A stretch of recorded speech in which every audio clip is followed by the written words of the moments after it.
Pursuant to Governor Baker's March 12th, 2020 order suspending certain provisions of the open meeting law and the governor's March 15th order imposing strict limitation on the number of people that may gather in one place, this meeting of the Westborough Diversity and Inclusion Committee will be conducted via remote participation to the greatest extent possible. Specific information and the general guidelines for remote participation by members of the public and or parties with a right and or requirement to attend this meeting can be found on the Town of Westborough's website at www.town.westborough.ma.us. For this meeting, members of the public who wish to watch may do so in the following manner. Watch live on YouTube/Westborough TV or on Westborough TV, Verizon Channel 28 or Charter Channel 192. Or watch a recorded version on the website westboroughTV.org under the Government tab Meetings on Demand.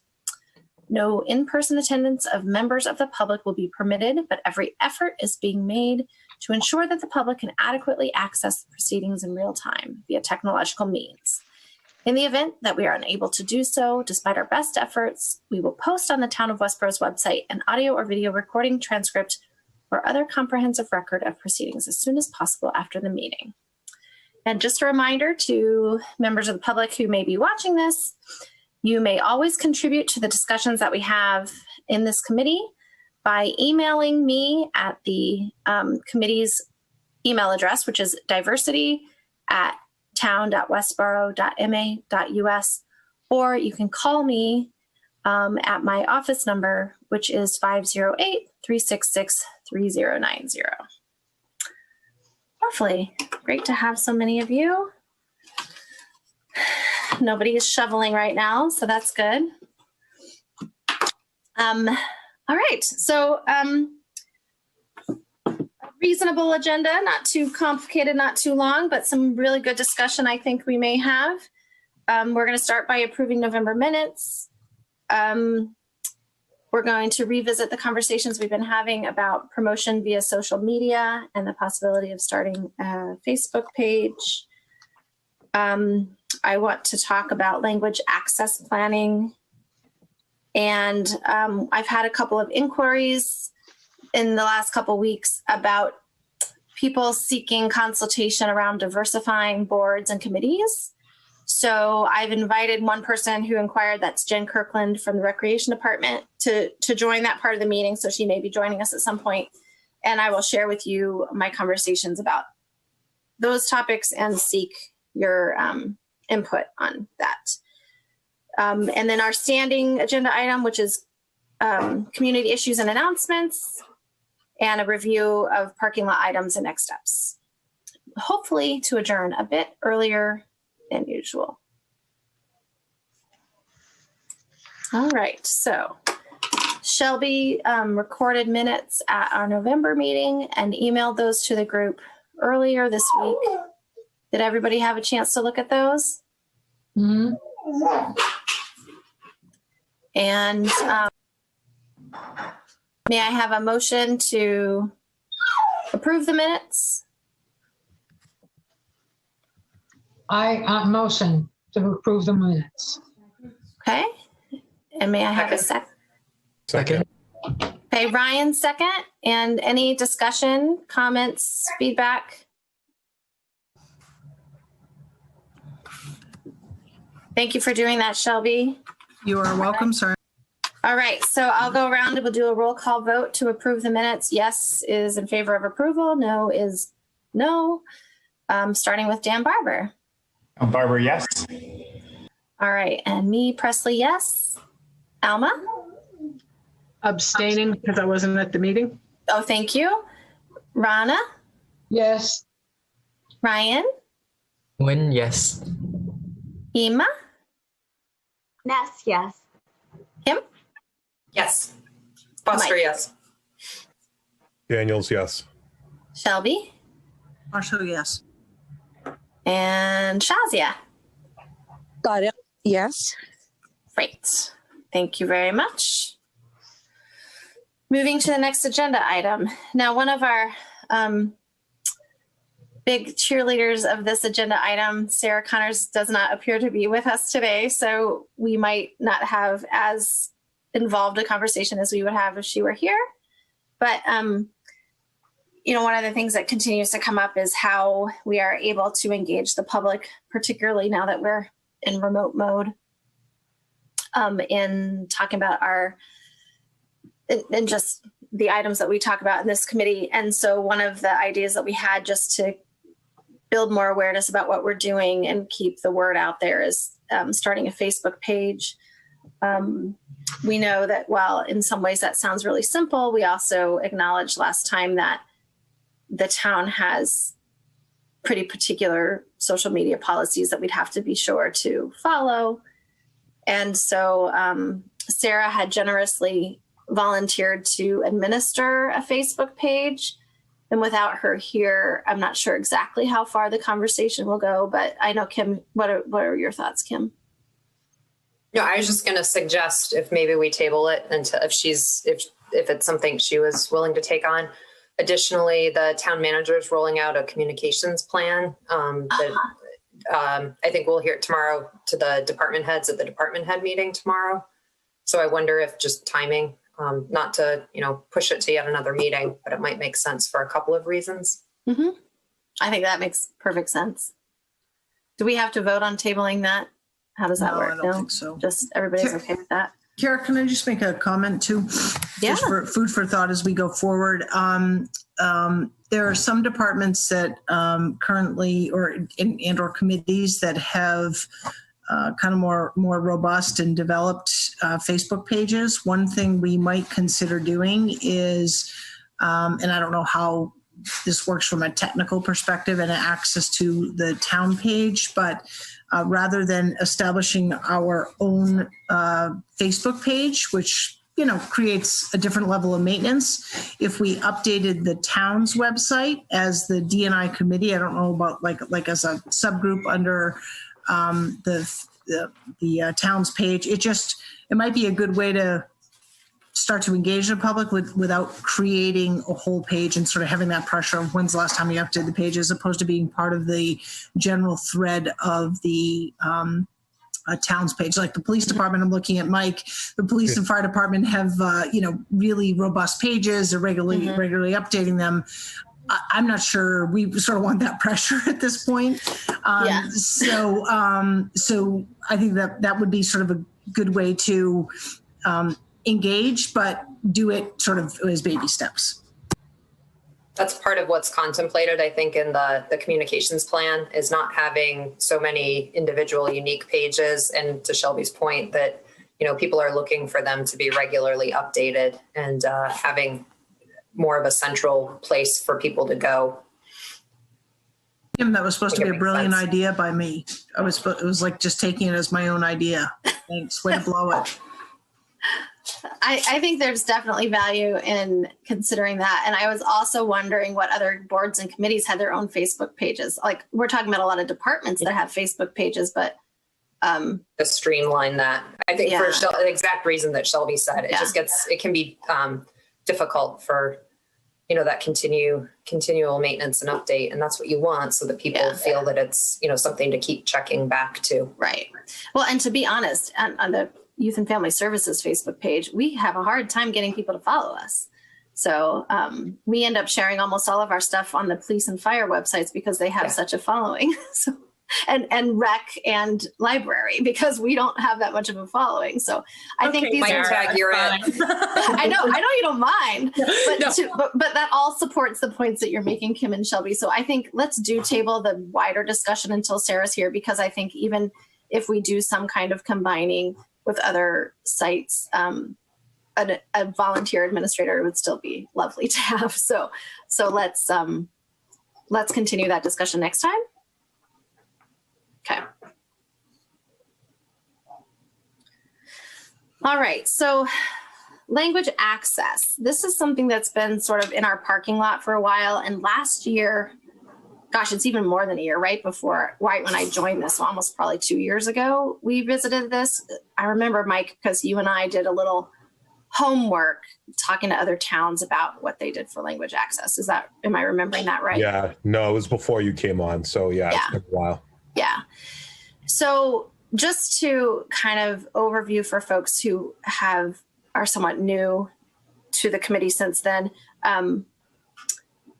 It's been sort of a revisited conversation as things have come up around language access, and not something that we've ever done anything terribly formal with as this committee or as a town. But there has been some evolution in the conversation because our department, Youth and Family Services, has been using now for a year and a half very regularly, in fact, daily now, phone-based interpretation service, because probably about half of the people we serve are speaking primary languages other than English. And during the pandemic, the town manager's office also established an account with that language bank and has been using that to field calls that come into the town manager's office, and most specifically to field calls that come into the COVID info line that was established a few months ago.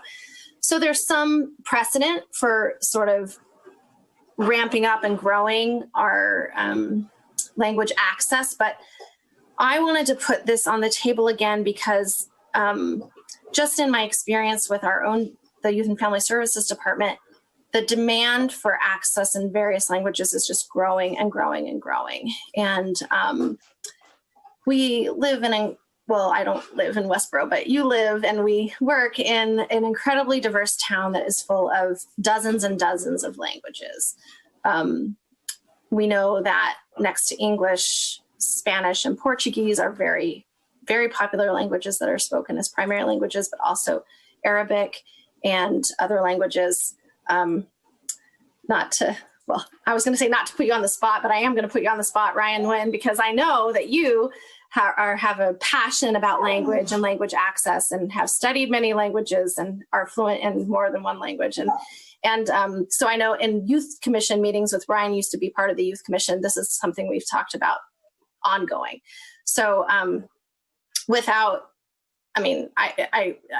just in full transparency, the Youth Commission is also talking about this as a priority for our department, but I know that our department is not unique. Youth and Family Services is not the only one who serves the diverse population of Westborough. So I wanted to bring this conversation to the whole town to think with you about not only just steps that we can take to improve language access here and there, but thinking bigger picture and larger systems access about really developing a town-wide language access plan. And what that means is that any employee of the town, and ideally any committee member or volunteer that is associated with the town, if providing a town service or participating in town activities, was to come across somebody who was speaking a language other than English, that every person would know what the process and procedure would be to provide service to that person fully, so that there would be policy, procedure, protocol for accessing interpretation services, for translating documents, for utilizing technology for the purposes of translation or interpretation, and that would be something universal across the town.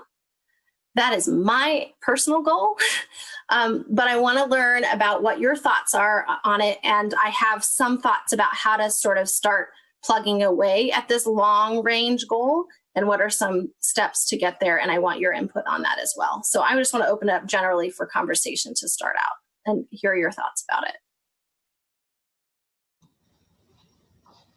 I think it's a great idea. Kara, if you have ideas, though, maybe it would be good if you share them with us, and then we could look at that, unless anybody else has, of course, something to say. I know that I don't have anything to say except that I support the notion, and I think it's a very good one, but I have no idea how to go about that. Let me see if anybody else has any just opening comments, and then I will happily share my thoughts. I'll go for one. I know we spoke about this before. I think it's a fantastic idea. The only thing actually from the law enforcement side and from the police side of things is that we have a very specific, need, because typically people come to us wanting to report, obviously, crimes, and, we have to kind of find another way to really engage those people. We've actually been successful using Google Translate I know some of the officers that I work with, we had an interview probably about a month ago, and they just put the phone in front of the person. Person spoke, and we were able to have dialogue back and forth. But I think it's obviously going to be dependent on the specific department and what their needs are. I mean, because we deal with some things that are confidential too, you know. Mm-hmm. Yeah, and so this is, and those department specific needs are part of the reason that coming up with a plan can be really useful, because a universal language access plan does not mean that the steps for accessing language support are going to be universal per department or per situation, but they're going to give us like a template, like a handbook for like what steps do I take to determine what language access I need. And I can imagine too that the very large departments like the police and the uniqueness of the services the police provide, large department like the school department, the way that they are able to implement a language access plan might be different. There's also going to be, as we formulate this, there's going to be financial constraints around what we can and cannot implement. There may need to be buy-in far beyond what we would recommend, as a committee, and we'll have to think about what that is, whether that is the endorsement of the Board of Selectmen or some endorsement of a larger community. We'll have to think about this. It could be that it requires a budgetary change that would require a warrant article. I'm not anticipating that is the case, but I know that it could involve those levels of things. But I think that we're the ones to figure that out and kind of start putting the recommendations out there. Kara, what about, actually, I know Shelby had something, but I just wanted to, what if we have like a database or kind of a list of people in specific departments that might have, a secondary language that they speak. You know what I mean? We may be able to borrow someone from the police department that, could speak Spanish, or someone from the schools that might have a particular language that they could speak. Maybe that's another option as well.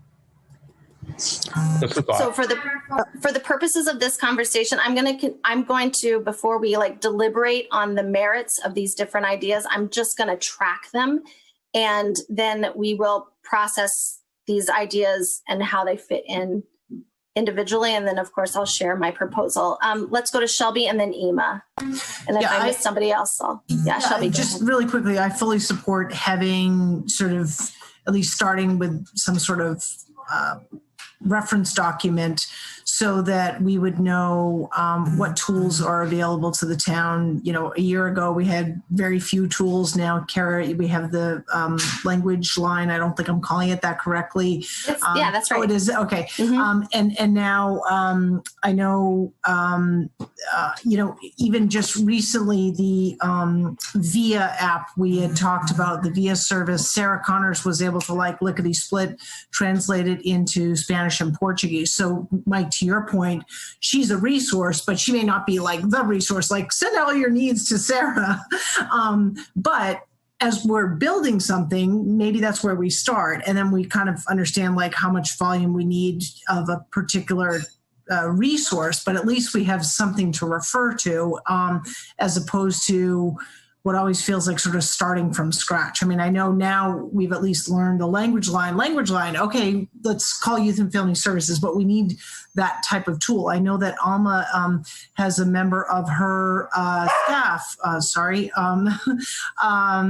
who does Chinese translation, right? I mean, you have a whole page in yours, so I presume she does that. But again, I think it's creating a repository of resources for internal purposes, so that departments, understand that and what ones are accessible for a department on a regular basis versus what are more kind of require some sort of planning for use. So wholly supported, and I think it's a great thing for this committee to sink its teeth into.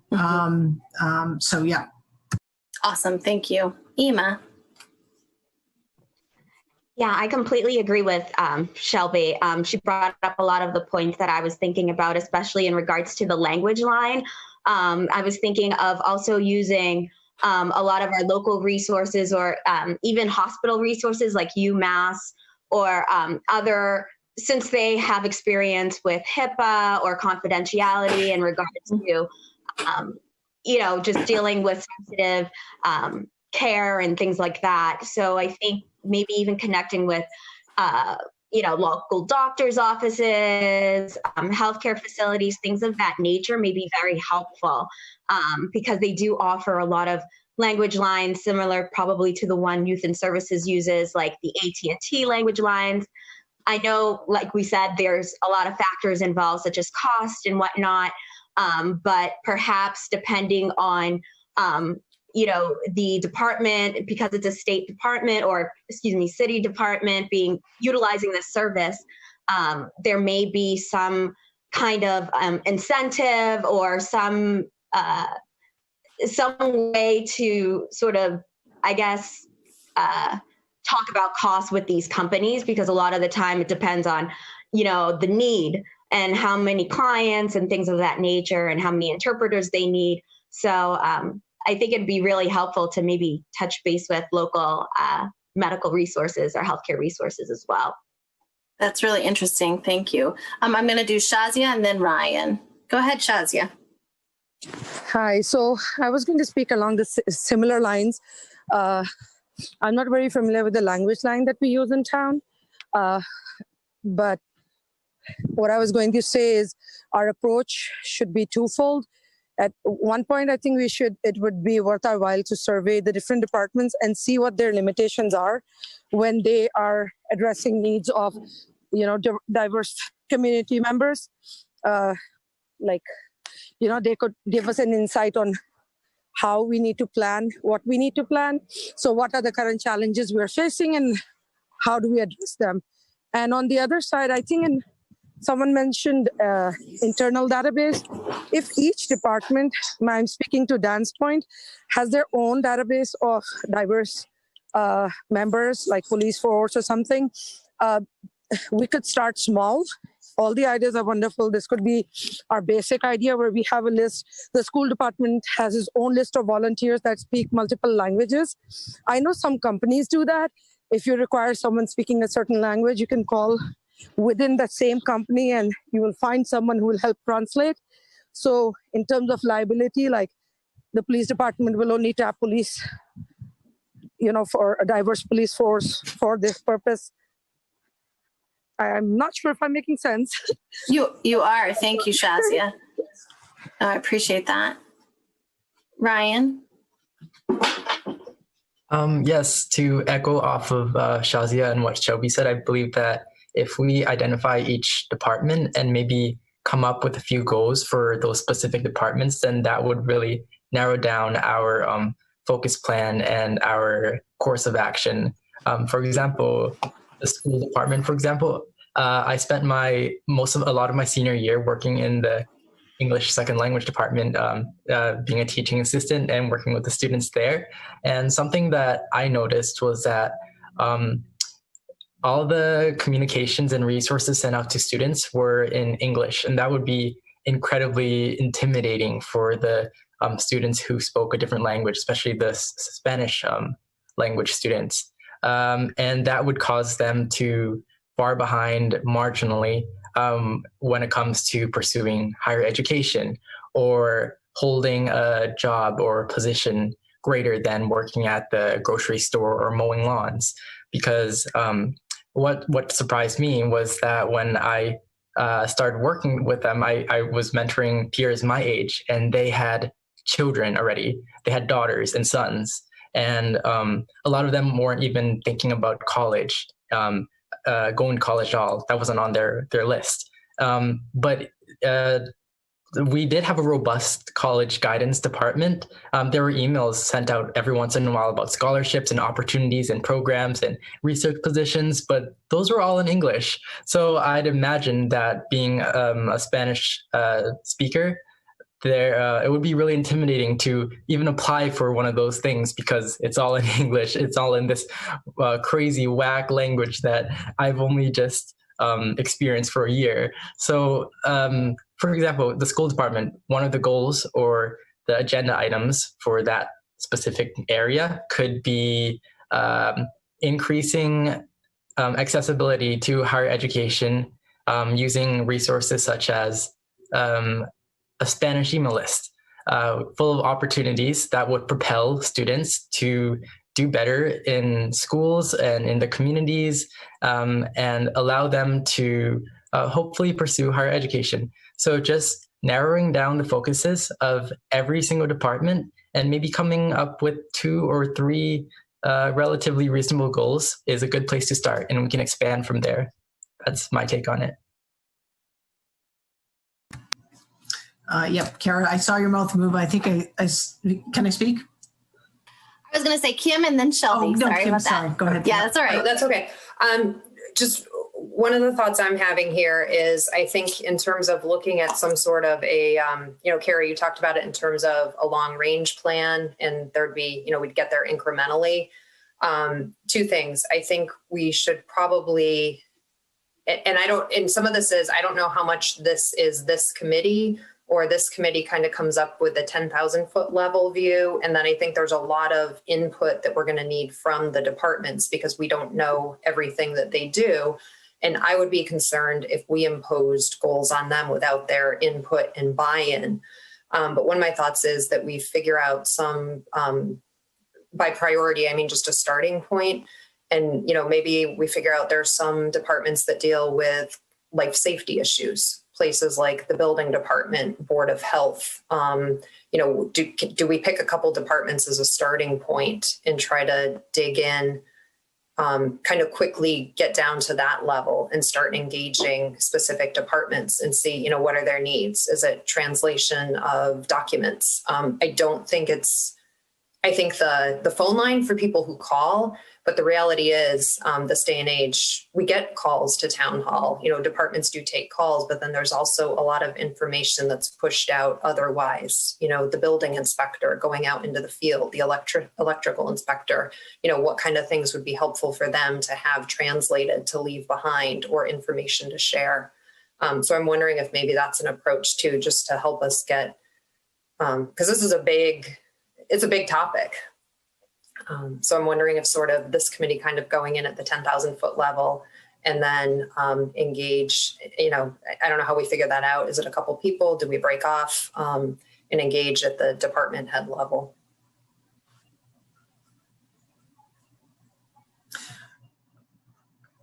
Kara, Shelby, and then I'll make some comments. Sure. So great dialogue, first of all. A couple things, and maybe Dan can weigh in. I just want to let folks know that there was a program running for a while at the library, which was run by a handful of older women in Westborough who taught English to folks, and it had a great name. I forget what it is, but Dan, maybe it will come to you. And I'm not sure where that program stands, particularly with COVID, but I heard great things about that program, but I think that there's opportunity to build off of it, both in language as well as obviously its reach. But it's interesting because I'm sort of back to do we take this at a high level, or do we drill right down? I think that there are pros and cons to both approaches. I like the idea of sort of maybe a department-wide, town department, including the schools-wide survey, to just get a sense of where do you think you're at, but then maybe using the responses from that, to Kim's point, to kind of hone in on 1 or 2 departments to sort of maybe get some successes and then to build it from there. But I do think it would be helpful just to understand. I mean, I don't even know how many different languages are present, or where there's a need in town in the different types. So I'd love to see a townwide sort of survey, department-wide, excuse me, and then drill down. I think that's sort of where I'm leaning. So you all stole my thoughts, all of them. So I have actually nothing really new to say about what was on my agenda of what to say, but I do think that starting to figure out not only what you're saying, which is what are the needs of the departments, but what are departments already doing? Because, I mean, departments are interfacing with people who are not English language speakers because residents don't all speak. And so, Dan, I'll go to you next. So I think we can learn from people. We might be able to take ideas and not reinvent the wheel from what is already happening. So I think our survey should be both of that. What are you already doing and what needs do you have? Now, a couple of points I want to put out there from my own learning, from both my experience working at other employers, but also my experience at Youth and Family Services since we've been using the language line. One thing I've learned is that if you build it, they will come. So if you if the community knows that we are able to provide service to them in a linguistically friendly way, they are more likely to come to us. I say that because I am going to anticipate that part of what we'll learn in a survey is that some departments are not doing much at all with language translation. And that I just assume that's happening because people in the community don't know that they can access these services or interface with different departments in different ways. Trying to access a service or interface with professionals in a language that's not your own is incredibly intimidating. And so I think we want to keep that in mind, that there's some part of this that we might have to kind of predict what the needs might be, even if we don't know them, so that we have them in place and can encourage people to use them. So that's one thought. The other piece that I want to keep in mind is that I love the idea of utilizing the resources we already have and building on the skills and capacities of those that are already town employees and volunteers who have linguistic capacity beyond English. But I also want to be considerate of those people that we're not abusing those resources. There is, unfortunately, I've learned from past employment that there are a lot of people with multiple languages may work at paraprofessional level positions or entry level positions and are getting paid low wages, but are asked to translate all the time in other departments or for people. And that's not part of their job description, but because they have linguistic capacity, they're asked to do that all the time and they're not getting compensated for it. And that's one of those equity issues that we've been talking about. So that's a factor that I want us to just hold in our minds as we pursue this task. And then the other piece that I want to think about too is it's a really small world that we live in. And that when I think about the work that we do at Youth and Family Services, the work that the police do, the work that the Senior Center does in a lot of capacities, that we're dealing with things of very sensitive nature. And in my case, we're working under HIPAA. So I don't use any kind of interpreter that is not a professional interpreter who is bound by the ethical codes of professional interpretations in HIPAA. I wouldn't ever use an interpreter otherwise. But the schools do all the time. And there are awesome advantages to that because you just grab that person and use them. And sometimes it's really helpful because they build relationships with the people for whom they're interpreting. On the other hand, there can be a conflict of interest there, and there can be a blurring of boundaries and a dual relationship that can be complicated and actually make the translation or interpretation not as useful or as functional. So I love the cost-saving ideas, just to be totally frank, of using internal resources, but I want to be really sensitive about the boundary and ethical issues that arise with those things. Dan. So over at the library, this comes up frequently because a couple of the people at the library who developed some of the collections have been getting quite a few resources in a variety of languages. And then we have this catch-22 of how do we get the word out that they're there? And marketing these resources is tough and they're not flying off the shelves. But we know there are people in our community who would likely be interested in them. And the other challenge is the amount of different languages. I do the outreach in a non-COVID world. I was stopping and doing library visits at different apartment complexes and elder care facilities. And at one of the facilities, particularly the Arrive Apartments, I put out a survey, what languages would you like to see books in? Because there was a language gap with a lot of the people there.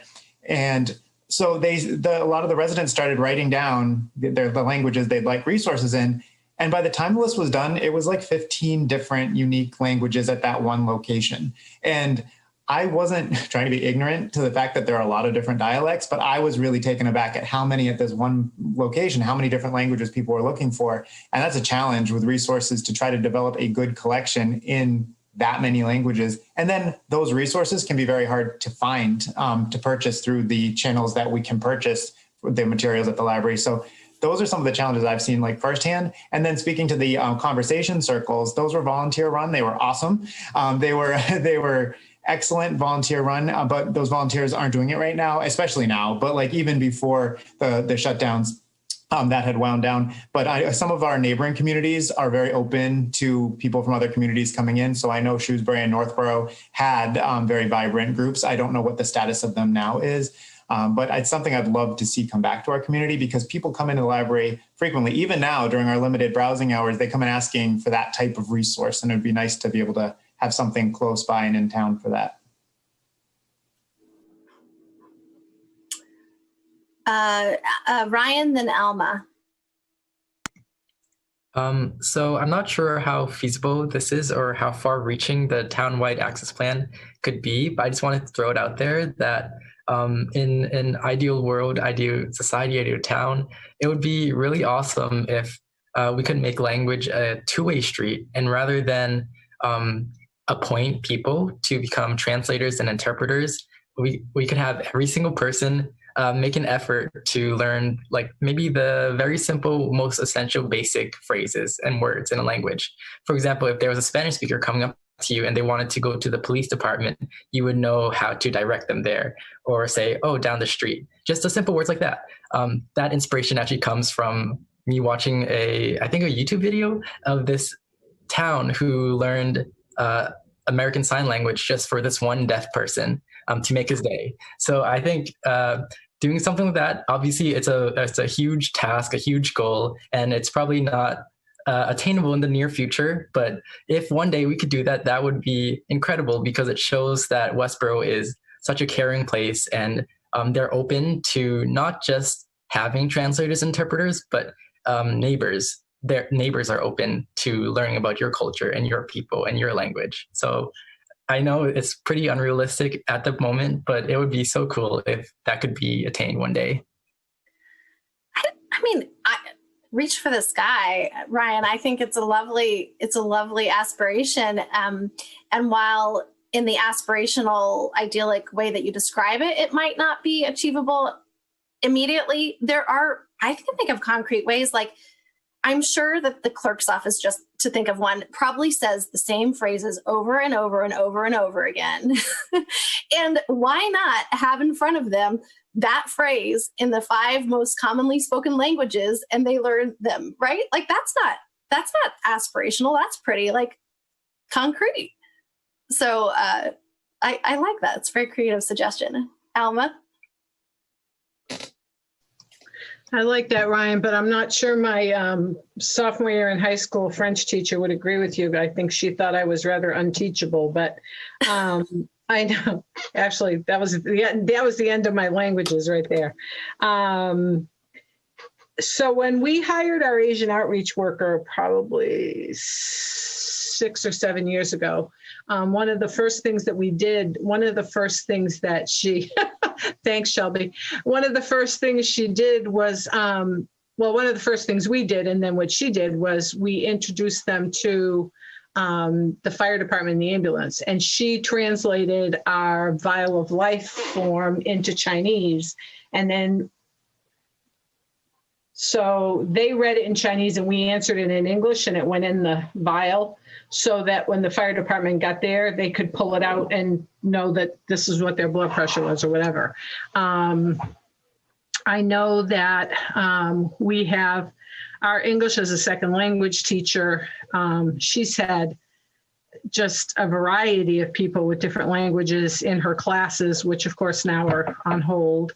And when you talked about the conversation circles, one of the things that we were going to kick off this spring through our ESL teacher and a couple other places in town and working with, talking with somebody at the school department, there are professional people who held licensure in their own countries who need to study for that here. And we were looking at setting up a volunteer base. I was calling it the talk tank of retired lawyers, doctors, professional people, whatever, to just have conversations with some of these folks to sort of work on their English and their understanding of some of the quirks of the English language, shall we say. And of course, that's on hold right now too. But that was something that when I talked with several folks about it, they were very, very interested in that. But it was basically try to, and we had done this once before, we had set up a young physician who was trying to study to get his medical boards with a retired doctor here in town, and they became great friends. But we were trying to set up, you know, accountants with people for accountants or whatever the situation was, so that they could get a better sense of the English generic language and things that they would need to take their tests. So there is a lot of, there's a lot of people out there that help. And I have 3 of my instructors besides Tammy that speak German, Portuguese, and Spanish. So, you know, so far, so good for us, but that doesn't mean anything. So, I mean, if we want to get really aspirational, I aspire that, you know, this town staff and town volunteers and committee members will eventually be so incredibly diverse that we have language capacity. We just provide the services in multiple languages, right? So, you know, something that we might eventually get to as well. This is another conversation for which I wish Sarah Connors was here, because she, as we know, is a ELL teacher and works really closely with the director of English language learning for the school department, Maeve Hitson-Buehler, who used to be on this committee. I think that Maeve and Sarah definitely, and Maeve potentially could be an excellent resource for us in this conversation as well. So I want to wrap up this conversation and think about what our next steps should be in continuing it next time. And I definitely think we seem to have a universal agreement about surveying departments for what their current needs and practices are. So I want your help thinking about, like, what are the next steps to creating that survey? And then I definitely want us to continue this conversation, keep it as a big point on the agenda next month, and make sure that Sarah is here. And maybe we'll even see if Maeve can join us to add some more to that. And actually, with that said, if you as community members know of people in Westborough for whom interpretation, language access are passions or areas of expertise, I would love to invite a community member with that expertise to come and have this conversation with us as well. So great ideas, Kara. I think we need to, because this, to Kim's earlier point, could get really broad and sort of unwieldy. I think we always need to sort of go back and ask the question of, how is this, how is this tied to our mission and in enhancing or creating equity and among our town services? I think the examples that Dan and Alma provided, particularly around like the professional matching and others, are great. I'm not sure that they are like in our immediate lane. So as much as I love them. So I think, again, so that we feel like we're making progress, we should continue to kind of focus on, how do we improve make town services more accessible for, a broader audience as it relates to this particular topic. So I would just ask us all to think of that as we think about kind of survey a next step. But I do think that's probably the next one. Kim? It's just a question I have, and I'm trying to think of the best source for this, and maybe a starting point is the schools. And I know that only captures the school population, but do we have data on languages spoken in the community? Because, you know, to Dan's point, I think there are dozens and dozens, but is it realistic to think that, I mean, we probably need to identify the most prevalent and which ones would we start with? Yeah, Kim, I think the school department has that information. Mike, you can, Rana and Mike. Right. Maeve had said we actually had gotten some statistics a long time ago. Maybe we could ask for, and I'm just thinking maybe in advance of the next meeting, we can ask for that. The schools know that.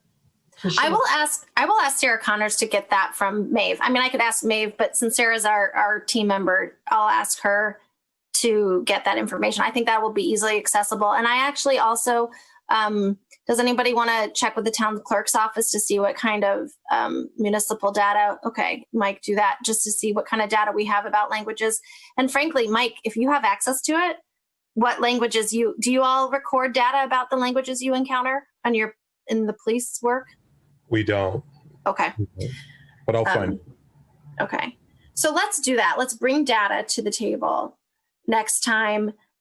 Talk amongst your own networks to see if there are other people with expertise that you think could be brought into this conversation within our community, because I think that would be really useful. And yeah, we'll go from there. And just think about survey development and what you think we need to do. I don't think we've come up with that step today, but let's think about what we need to do to start the development of a survey to town departments. So as you said, Shelby, I agree. Let's start with town services, keep it focused on that for now, and then we'll go from there. Yeah, and I think my suggestion would be if we should probably have a small group breakout to develop that survey. But if folks have ideas for our next meeting of what questions would you want to ask departments as part of a survey, have them ready so we can just kind of fire them off and capture them. Yeah. And then that group can kind of go forward and then bring something back to this committee. Yeah. Great. Awesome conversation. Thank you. All right. Next topic is building diversity, equity, and inclusion on town boards and committees. This is also we will barely touch the surface of this today, a longer ongoing conversation, but I'll just give you the context for having it on the agenda today. And, give you, which I said before, this is the reason Jen Kirkland has joined us. So I had 2 calls in the last week, one from a private community member who is also a close professional and personal friend of Youth and Family Services, who runs a counseling center here in town. And she had reached out to me saying, I'm reaching out to you as the diversity and inclusion chairperson because our organization is really looking to diversify our board members to be more reflective of the community, but B, also thinking about ways that we can improve our knowledge and competency around diversity, inclusion, and equity. So we had a really rich conversation about that. And I told her that we would be talking about that here because at the same time, I got the call from Jen saying that the Recreation Commission is also interested in diversifying to be more reflective of the community. Jen and I had a offline conversation about sort of what I've learned through my experience with addressing this stuff in the Youth Commission, both the really great learning things, the positives that came out of it, and the uncomfortable and awkward learning curves that we experienced. And even on this committee, in the Board of Selectmen and the town manager's decision to bring in more community members, there was a very transparent conversation we had that the reason to do that was to have this committee be a little bit more reflective of the community that we serve. So we have some experience with this, but I'm certainly not an expert. And as we've talked about before, diversity does not equate inclusion, that we have to keep equity in mind. And so I just wanted to, again, start that conversation here, see where it needs to go. I invited Jen because I think kind of some of the concrete questions that the Rec Commission brought up, Jen, are helpful to just start to contribute to that conversation and just see, I don't know, see where it goes. So maybe Jen, we can have the next thing. I can turn it to you just to say how this conversation arose and where you guys have, where the Rec Commission has gone with it thus far. So for those of you who might not know, Jen is the director of the Recreation Department for the town of Westborough. Hi, everyone. Nice to see you. So yeah, just like Kara said at our last commission meeting, we, announced that we were appointing another non-voting member. And one of our board members had brought up that he's like, there's just the only color I see on our board here is white. And he's like, how do we fix that? He's like, we're obviously, the town is not made up of just all white male and females. He was like, how do we, diversify and have our board truly reflect what our community is? And then one of our other board commission members agreed and said, isn't there a diversity and inclusion committee we could talk to? And so that's when I reached out to Kara. But like when we talked on our board too, we want to be sensitive to the fact about what we're asking, right? Like we just don't want to, we want to put it out there and not do the opposite of what our goal is, of just saying, we want to diversify and just be respectful to everyone and not create, like division or create any enemies or anything like that. I think that they just want to be, more reflective of the community. And especially with us taking over the golf course, this actually came up a while ago from the golf course, someone that's on the golf course committee, about how do we diversify and get more people to the golf course. So now Rec will be taking over management of the course. So I think this just is very timely for this topic. So any ideas, thoughts, I'd definitely be willing to take them and take them back to my commission.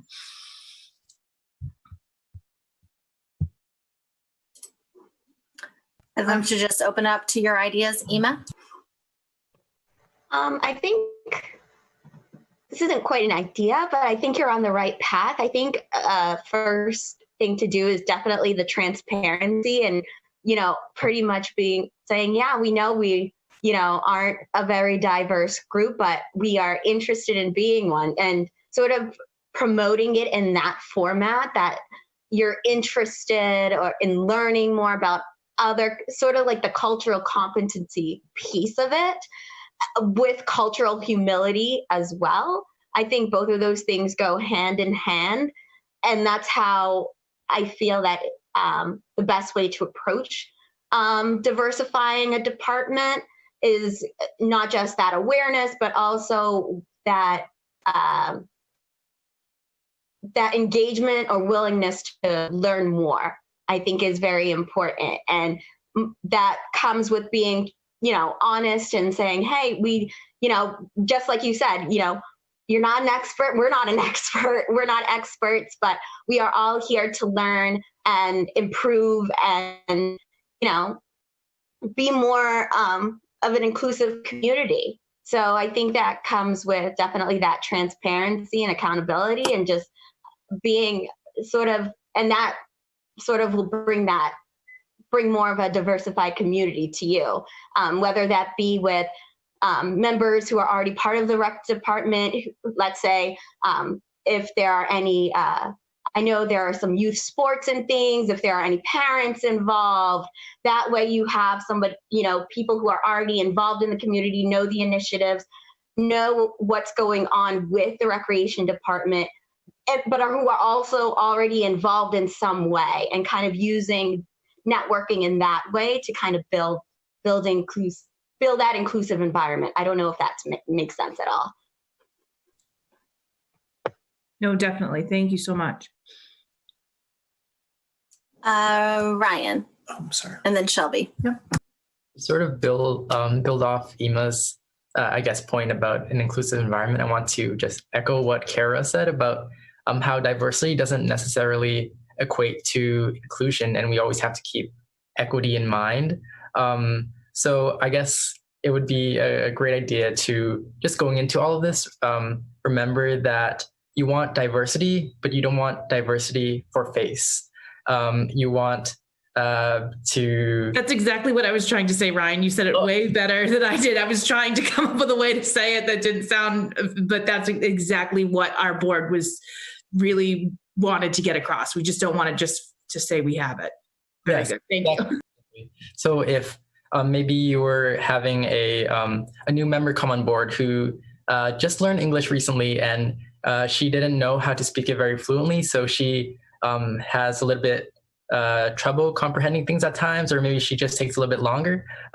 Just efforts to be patient and maybe help her along would go so far into transforming that environment into such a welcoming atmosphere and an amazing place for everyone, no matter their background. But yeah, you definitely have a great mindset, and I see it already. So great job so far. Shelby.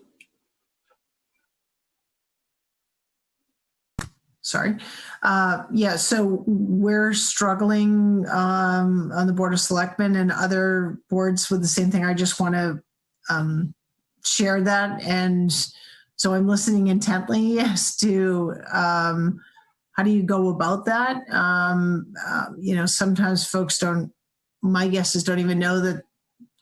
It's like, how do I even get started? Would I be qualified? Would I be welcome? I don't know. Like, there are probably hundreds of questions. So I sure don't have any answers, but it's critically important that we, continue to attract new faces and voices, regardless of their color and their experiences, to the boards, because that really makes it a much richer, more effective, experience and results for the town. So, yeah. For sure. Let me make a comment, and then Kim, I'll go to you. One thing I've learned as a hiring manager over the years, when I've been trying to hire staff in all kinds of positions, and then also in recruitment of new youth commission members over the last few years, that transparency that you're all referencing, I think, has been really helpful in just saying, listen, here's the deal. And Ryan and Emma, you may recall our conversations when you were applicants for this committee, just saying, the reality is that while there may be some racial diversity in this committee, it's not reflective of the town at large, and we are making a concerted effort and to diversify. And that said, we don't want to tokenize members. We don't see members as representative of a community for they're a single person, and that we may have some work to do in order to really practice that intent in an effective way. And so I think that, again, that humility does take you somewhere. It's helpful to have the whole committee have that in mind, as you indicated, Ryan, like everybody kind of keeping that in mind, like this is a priority and we're going to have to push ourselves and maybe even do things differently or be uncomfortable in order to really create opportunity for all voices to have equal value. And that's what equity is, right? Like the value, like opportunity. So I think that's one thing. And then I said to Jen that when recruiting for board members, oftentimes we just, the committee or board listing vacancies just listed right on the Board of Selectmen's agenda. And that's it. That's how people learn about it. But I have found with the Youth Commission that's really useful to actually write like a job description, a committee member description, and put in there explicitly seeking candidates who are diverse in language or identities and in these ways, and being explicit, like we are looking to be more reflective. So just the transparency, I think, is one really helpful way to go. So we'll do Kim and then Rana. I'm all set, actually. Go ahead, Rana. Would it be helpful to the commission to know what the process was that you used in order to get committee members for us? Because it was very successful. Well, part of the success of this particular committee, diversity and inclusion, is that it was our vacancies were published on the heels of George Floyd's murder and the resurgence of the Black Lives Matter movement, and there was incredible energy within the community here as well as nationwide to take action in areas of anti-racism and inclusion, and we worked very little at getting candidates that were incredibly diverse. And then, but then, as I did share with Jen, I kind of created a script for myself when I was informing each candidate of what the committee is, what the expectations were. I had consulted with Christy and Kim Foster ahead of time, just sort of getting clarity, because this is a town manager appointed position of clarifying the role of the members and what the scope of the committee is. And so I just kind of came up with a script for myself that included all these points that we just talked about. And I did find that really useful, but I did not have to work very hard. I did not recruit. People just flooded in. And I think that it's a different moment in time now.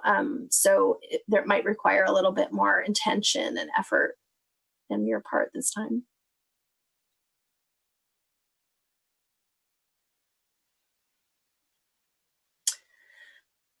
So at this point, I don't have a particular proposal about where to take this conversation or about next steps for it, but I'm hoping that this committee, I mean, honestly, I just hope that people watch this meeting and share the recordings of this meeting and share what we've talked about within your own networks to spread the word.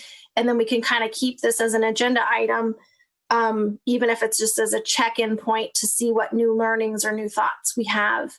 And again, I think this is something we can learn from other communities as we talk with people, for those of us who are town employees and might have interactions with folks from other communities to see what efforts are happening in other towns about diversifying staff and committees and what kind of efforts people are doing to pursue that. Any other thoughts on that?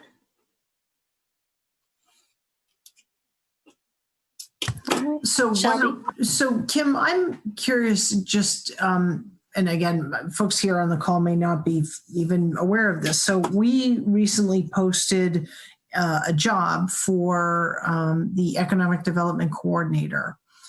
So I don't know how, I'm just curious, by a show of hands, who here was aware, other than Kara and Kim, who was aware that that position had been posted by the town as an employment opportunity? Alma? Okay. So my question always is, I mean, how does anyone kind of find out about this unless you're sort of already in the loop, right? Maybe you're in another municipality or you're sort of in that space, but how does a town maybe attract folks from, say, the sort of private sector who may have different strengths and who, and therefore by touching the kind of going further maybe into the private sector, not that being part of the municipal experience is a bad thing. I don't mean to say that, but how does a town really reach further? Because in reaching further, right, sort of, I would think that you're going to reach a more diverse audience, age, race, experience, etc. So, Kim, I'm not sure, we post it on our website and we post it in the ICMA, right? And those kind of publications. Yeah, depending on the job description, we typically post in the profession. There's a whole host of places where we post. Okay. We use Indeed, okay. Places where basically job seekers would be looking. Okay, so we do use Indeed. So kind of that's a more universal. Yeah.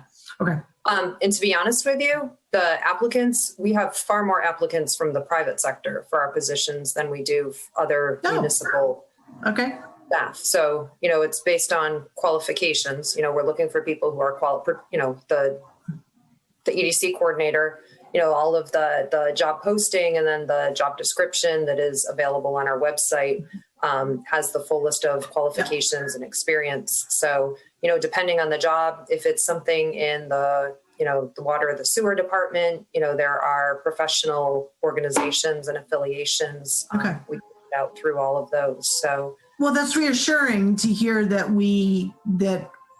because I don't think any of us see, unless you're the hiring person, such as Kara or Alma or Jen, you're not seeing the public doesn't see that part of the process. So it's good to know that we are reaching out through a number of different channels, and hopefully it's casting a broad net to welcome those in. I can't speak from I want to believe that our hiring practices are, equitable and fair and all of that. But, I always go back to the boxes, the visual, Kara, that you always put up, right? Yeah. It's kind of like, how do you, I don't know, how do we, thank you. Oh, there we go. This is a new one. Look, Oh, there's my an God. extra box. Wow. Yeah.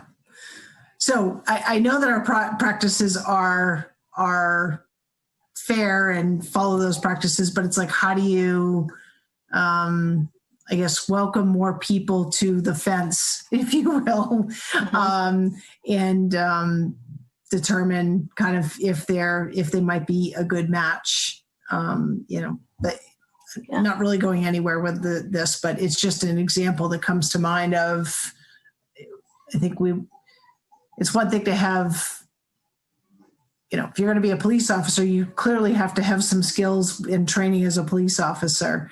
Some of the other areas that we may be looking for, water and sewer, you better know what you're doing. And in economic development, it's a little softer, right? It's a little maybe more malleable. Kim's disagreeing with me.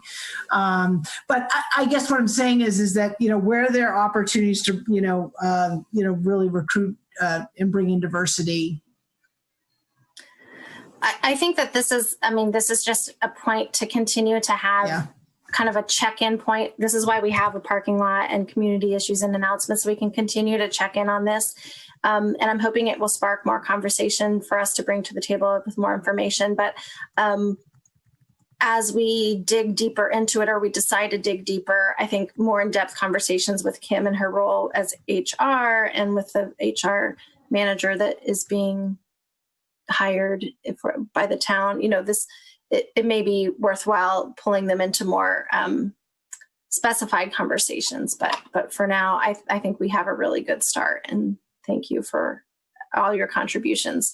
As we move into community issues and announcements, this was on my agenda, not my personal agenda, share with you. We looked at a similar graphic, and several of us, Shelby and myself included, participated in a training with Westborough Connects recently. They brought in an anti-racism trainer to train the Westborough Connects board, and a few invitees, including myself, were included. And this is a graphic that person shared. Just in addition, our efforts to strive for equity, when we really look at it realistically, are starting from a very inequitable spot. I thought that was really, really telling, that first box, which is new to the graphic from what we've looked at before. I do want to respect the agenda timeline that I had proposed. So with that in mind, I want to invite people to speak to the last two agenda items, which is any other community issues or announcements that we'd like to use this platform to share, and anything else we want to put in the parking lot to revisit at a future meeting.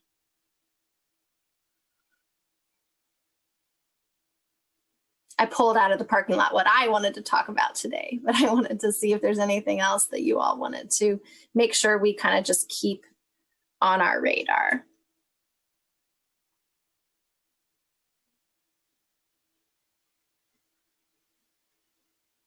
All right. I don't know if I've said this to you explicitly, but please suggest to me agenda items that you think should be on the agenda for any future meeting. I sometimes touch base with you, like some of you throughout time, and ask you for thoughts and ideas, but mostly I come up with this agenda by myself or because of things that people bring to my attention from the community. But I don't think by any means that I personally know better than anybody else what this committee should be doing and talking about. So please do come to me with your ideas for what should be on the agenda. Our meeting date is set for January, but just to make sure we all know it, it is, I don't have it written on my calendar, but it is the third Thursday at 3:00. So January 21st, 21. Hopefully we will all be refreshed with this brand new year that is not 2020. All right, any last comments? All right, motion to adjourn from anyone? So move. All right, Alma, second. I second. Mike seconds. All right, I'm going to do a roll call to adjourn, starting with Dan. Barber, yes. Okay, me, Presley, yes. Kim? Foster, yes. Rana? Rana, you're on mute, but I think I saw you say yes. Shelby? Yes, Marshall, yes. Okay, Ryan? And yes. Okay, Mike? Daniels, yes. Ema? She might have had to step away. Alma? Yes. Okay, so I think that was 1, 2, 3, 4. Yeah, that was 6 of us. All right. Ema's back. Oh, Ema's back. Ema, do you want to? Oh, okay. Yes. Okay, yes. Okay. So the meeting is officially adjourned 2 minutes before my slated time. Look at us. And I hope you all, if you celebrate winter holidays, that you enjoy them, that you can find them to be merry, even in the little intimate, quiet ways that they will likely be this year. And I wish you all safety and health, and maybe we can all go play in the snow before it gets too dark. Happy New Year to everyone. Happy New Year, everybody. Bye-bye. I'm tired of being cold. Thank you. I'll stay inside. Okay, fair. Thank you, everyone. Bye, all.